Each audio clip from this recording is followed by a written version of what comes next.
Right. This time round, we are finalizing with the topical discussion with Andrew Barije. So meanwhile, last year, 2020, there is something I wouldn't say it was a shocker for any one of us. And if you were to put in the events that happened in 2020, March, when the year starts up, everyone comes up with visions. You're like, this is going to be my year, like Azawi once, Azawi sang. This is my year, everything is going to happen this year. Well, the year 2020 started out as one of the most fruitful years I've ever seen in my entire life, believe me.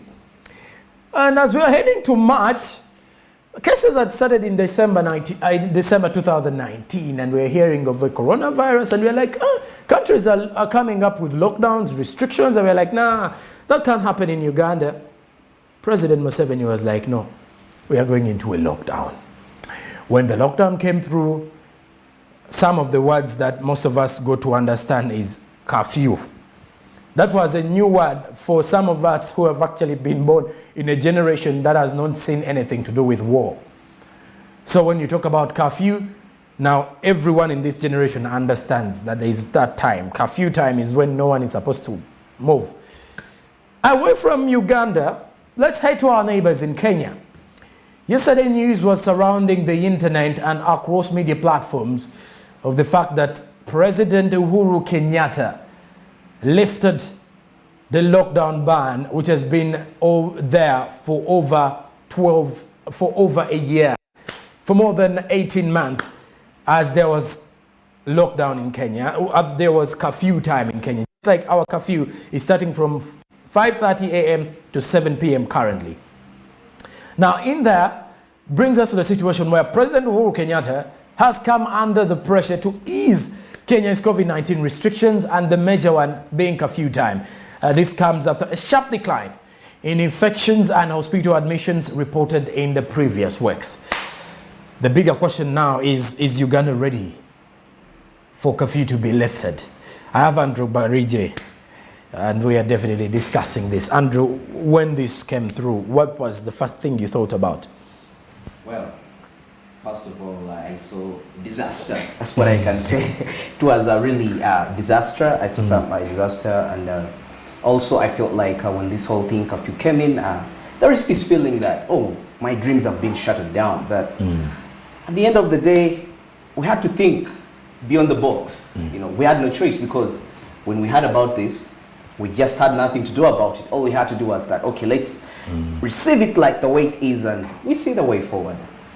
Now curfew comes in place. And you know, the president was telling us the reason why he puts up the curfew is that to limit activity. You know? Most of those that happen during the nighttime. That can lead to COVID.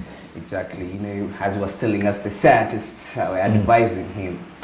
And I'm trying to think in this line whereby if economic activity, if the velocity of economic activities is kind of put at a low pace, the economy at the end of the day kind of gets distorted in some way. So with what has happened to our brothers in Kenya, it's really something so marvelous, you know. That's what I can say, because these are the guys that have been really having the highest COVID cases.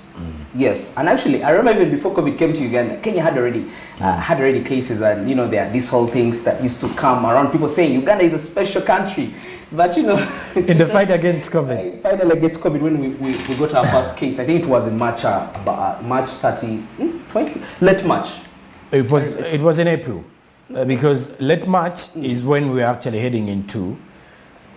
Yes, it was in April, because in March, that is when around 20th March is when we were actually heading into the first lockdown. When the news came through and the world was, hey, so this is going to happen. And to make things interesting is that we got into a lockdown. Because it was in phases, by the way. Phases, yes. We had just entered March and... Yes. I think that was even before we got our first case. That's when we... that shows you how scared we were. But our brothers already had cases, our brothers in Kenya.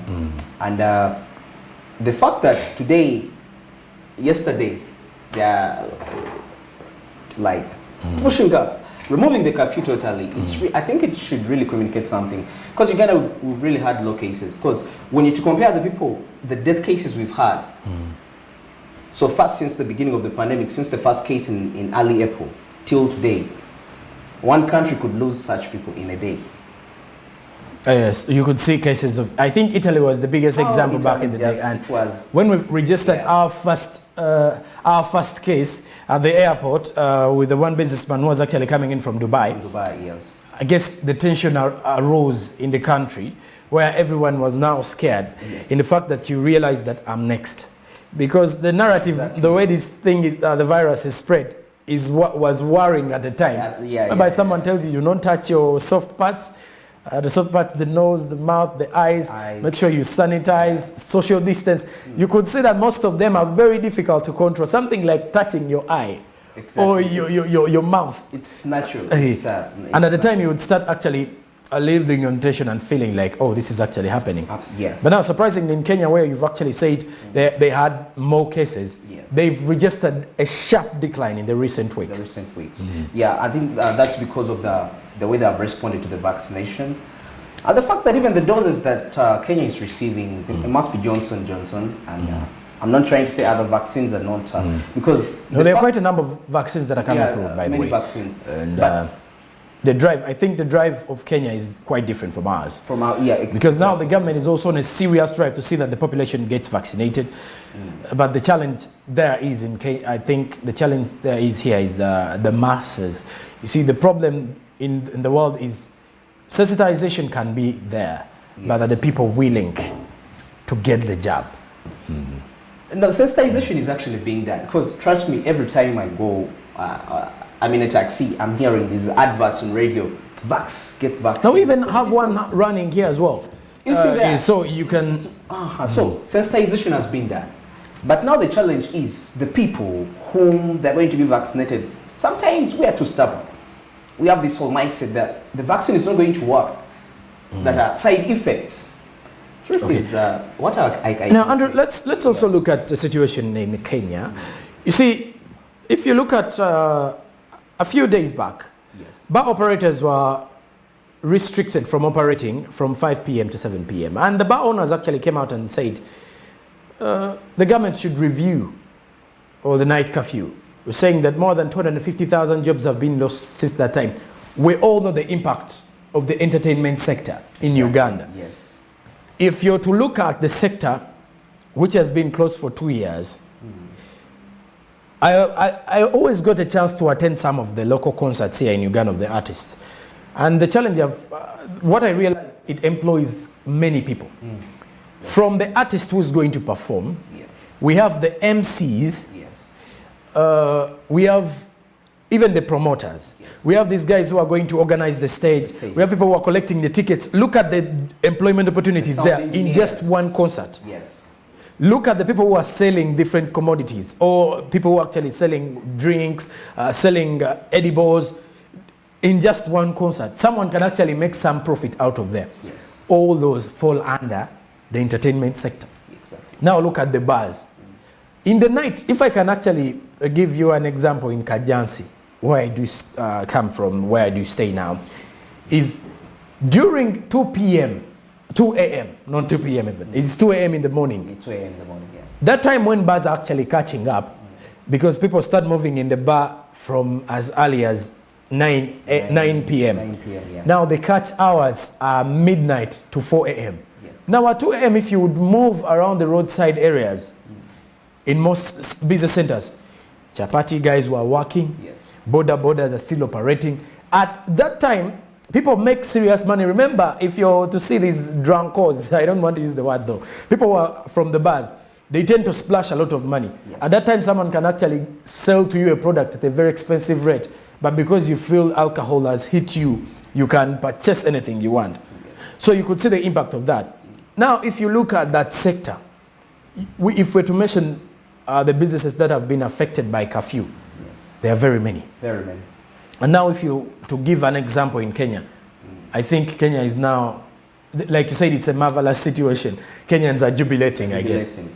And you know, the most interesting thing was that, because when I look at the statistics here about Kenya's economy, the GDP during the COVID-19, it shows us like 2020, it was the worst, let me say, because that's the first time when the pandemic came to our continent. The growth rate was negative 0.3%. Yes, that's 2020. But we see when we got used to the pandemic, and like we say, when something comes, yes, it can be worrying, but you find measures on how to go about with it. So we saw Kenya in 2021, the growth rate shifted from negative 0.3 to 4.5%, the economy, the growth rate of the GDP. So come 2022, it shifted by 0.2% from 4.5% to 4.7%. That's the GDP growth rate. Now in 2023, it's projected to grow by 5.8%. Sonko, I'm trying to imagine what these people, what's the secret? Amidst the time we're in the pandemic, okay, yes, fine, the first phase, it came like how, like how the enemy can attack you when you're not prepared. That comes in so you can get, but now these guys, but for our case, things have been a little bit deteriorating day by day. And yet these are the guys who have been having the highest cases in, okay, they may not be more than our brothers down Tanzania, in the south, but when you to compare Uganda and Kenya. But you know Tanzania never went into a lockdown. They did the lockdown. And I'm still surprised about that, because still, nevertheless, if you would say we tried to control it and it didn't, we didn't lose a number of lives, but we saw the impact it had in the second wave where we lost quite a number. Even the president. So the president of Tanzania, those are some of the things. Maybe he died in a period of that, so you couldn't say it's COVID or what. But if you look at the situation here in Uganda, Tanzania, Uganda, you could definitely see. That is why most of the people who, if you look in the sectors that are still locked down, are still saying they feel like they need the president to come out and lift the lockdown here. Yeah, he has to lift the lockdown. And but according to him, he will. He will. If at all. You see these two words, like he will, if at all something. It is a two-way thing. You do this, I give you this. Because it's now, if you want me to lift, vaccinate. Vaccinate. If you fail to, you're still in the dugout. Yes. The challenge is that our population, that's like I say, being stubborn. We have this mindset. Okay, I don't want to say, there is a word I'm trying to look for, but maybe it may not sound so good. But this mindset we have about side effects, we think we are so informed about these things. About the side effects of the vaccine. But one thing I can tell you, because even these vaccines which we praise so high, which have a higher percentage, even they have side effects too. Because I know the media may not have reported that, but we've seen cases in America where people have gotten there have been side effects of the Johnson & Johnson. I think it's the one from the US. But most probably, you see, if you're to look at the situation where the government is trying hard to sensitize the people, because where the worry is, this side effect thing has been ongoing for quite some time, people having that worry. But what the government is actually telling the people is, you getting the vaccine doesn't mean you're free from COVID. Because that is the same situation. Because most probably people may think if you get the vaccine, you're now free. So that means you can still mingle with someone who has the vaccine, say hi, hugs, do what, and you're free to live. No, but it's actually helping you boost the immune system.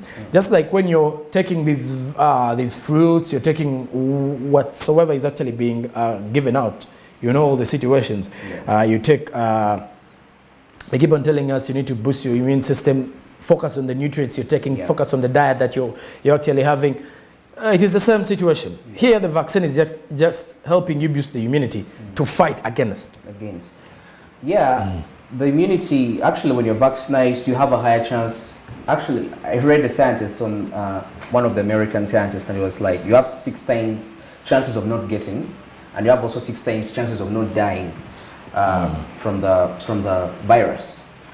But still, because the immunization program is going on currently, if I'm not mistaken, it's going on, and quite a number of people actually are embracing this this program, because the president said when we make about I think about 5 million people. Because most of our population is mainly composed of the youth. And the 5 million could, let me say, cater for the old age, the people who have the highest chances of contracting the virus. Yes, so the program is going on, and we urge you people to actually go get this vaccination, because I believe it could be the thing that is delaying us to get back to the pre-pandemic time, yes, where the economy was running the way it was supposed to run. But still have one problem. Curfew may not really be lifted away. That's what I know. But it's going to, what I think, it could be made a bit friendly. Let me say from 7 to 11. Because I don't think we are yet ready to get life as it was before, in my opinion. Because the fact that the vaccination doesn't just make you free, sometimes I get worried of the fourth wave. Because the video stages. Meanwhile, some of the situations that are coming up, kamenyemenyemu katono wano.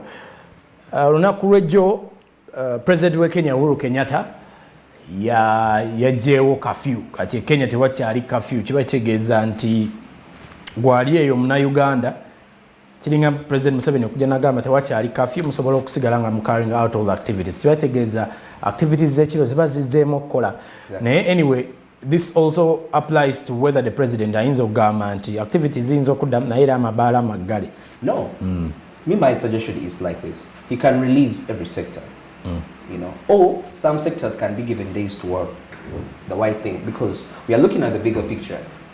I don't think Uganda, we can contain a fourth wave. Because if these nations we really looked up to for a very long time, COVID made them bow to this extent. Yes, there must be at least, okay, if right now the rate of freedom we have is 30%, at least let it be to 70%. But 100%, because the vaccine is also not a guarantee of you're healed. The only way we can get back to normal is when we are so sure that actually this is the cure. Because even these highest vaccines which we have, they are not, yes, they give you a higher chance of protection, but still it's not a guarantee. That means you have to keep in the SOPs. Social distance still has to be there. Though at this time we might be a bit lazy to observe those SOPs. But, well, let's see how it all goes through. Okay. That's what I think. And away from that, I think our sisters and our brothers in Kenya, I had a friend of mine who told me, now you see Sonko, we should go to Kenya and try to do some merrymaking. We should take the party and drive it to Kenya, because now there is no curfew. And I mean, it's quite interesting. If there is no curfew in the country, then that means if other activities are happening in Kenya, the bars in Kenya are going back to business, business is going back to normal, pre-pandemic levels, excitement levels in Kenya. I'll tell you what, my oh my, hey, it is definitely going to be a party time, a felicitation in Kenya. They are excited, really excited. The Twitter was buzzing in Kenya. President UHURU KENYATTA is coming up with different policies as he's leaving power. One may think he's coming back as an incumbent, but no. His second term is actually coming to an end. Andrew, your last assessments as we're heading out of the show.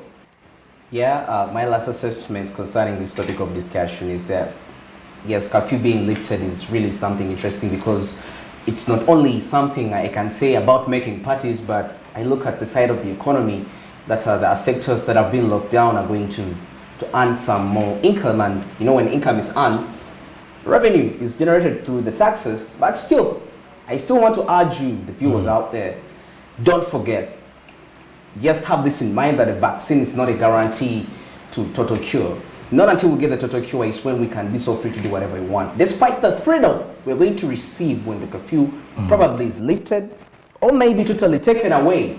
Yes, it's okay, but take charge of your life, because it's your life at the end of the day. Yeah, because when you're alive, the economy needs you. You need to give it the revenue.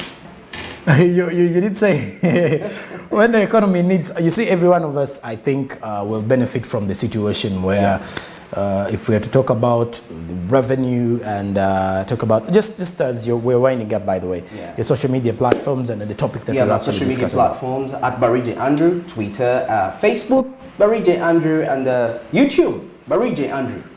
check me out and for more stories.